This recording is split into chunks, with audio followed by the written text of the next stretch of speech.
అమ్మా దేవాన్షి, ఏం తేలాడుతున్నామ్మా?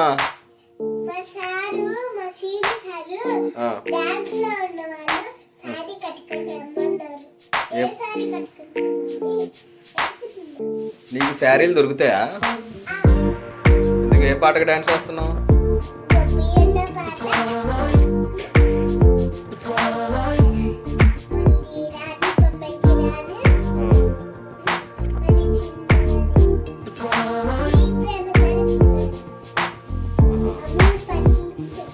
ఈ మూడు పాటలకు నువ్వు చీర మీద డాన్స్ వేయాలా?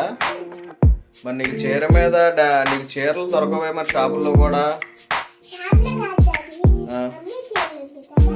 ఓహో, మమ్మీ చీరలు కట్టుకుంటావా?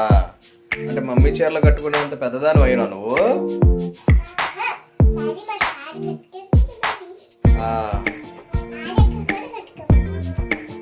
నేను ఒకటి చెప్తా, వింటావా?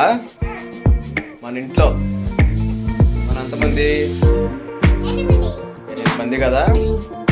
మన 8 మందికి 8 ఖండాలు ఉన్నాయి కదా, అందులో ఒక మంచి ఖండం కట్టుకో. నీ సైజుకి ఖండమే కరెక్ట్. నీకు చీరలాడ దొరుకుతాయి.